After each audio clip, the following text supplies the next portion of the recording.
Vamos resolver aqui uma questão que caiu no concurso anterior do INSS, em 2016. Caso a proposição simples, aposentados são idosos, tenha valor lógico falso, então o valor lógico da proposição, aposentados são idosos, logo eles devem repousar, será falso. Bom, eu gosto sempre de dar nome aqui para as coisas. Eu sei que na hora do concurso você tem uma limitação de tempo, mas mesmo que de forma abreviada, eu acho importante. Ou então você coloca aqui, né, identifica na própria frase. Eu aqui vou escrever, vou chamar de P, aposentados são idosos.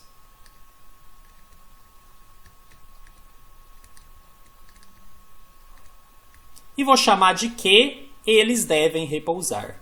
E aí, gente, fica estranho, né? Às vezes você fala assim, eles, ou só devem repousar. A gente pode entender, então, que o que poderia ser escrito como aposentados devem repousar. Né? Aí vai de você, né? Como eu falei, na hora do concurso, ali, às vezes você está com pressa, porque senão fica parecendo que não é proposição. Mas a gente entende pela frase que é isso aqui que ele está dizendo, olha só, se eu analisasse separadamente. Aposentados serem idosos pode ser verdadeiro ou falso. Aposentados devem repousar pode ser verdadeiro ou falso. Então, estou desmembrando aqui, enxergando dentro da expressão quais são as proposições simples que estão colocadas. Mas a expressão é uma proposição composta, porque elas foram ligadas pelo logo.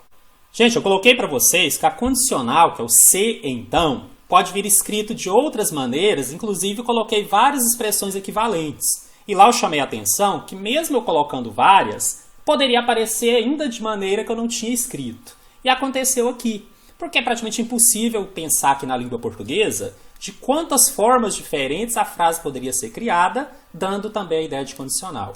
Então, quando ele fala que aposentados são idosos, logo eles devem repousar, também estamos diante de uma condição.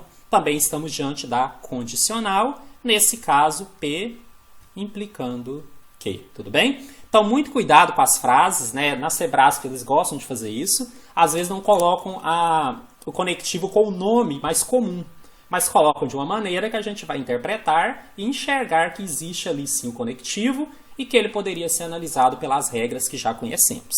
É o que eu vou fazer aqui agora. Quero verificar se esse resultado aqui será falso, porque é isso que ele está dizendo, eu quero julgar o item se ele está certo ou errado. Bom, para isso ele me deu uma outra informação, que esse aposentados são idosos, que seria meu P, tem como resultado, tem como valor lógico o falso. Então está dizendo que P é falso. E aí eu quero julgar a frase. Alguns poderiam pensar, como é que eu vou julgar a frase se eu não sei o que, se ela é verdadeiro ou falso? Gente, não precisa. Por quê? Porque na condicional ele só é falso se a primeira for verdadeira e a segunda for falsa. Ora, se a primeira já foi falsa, não importa a segunda mais. O resultado obrigatoriamente é verdadeiro.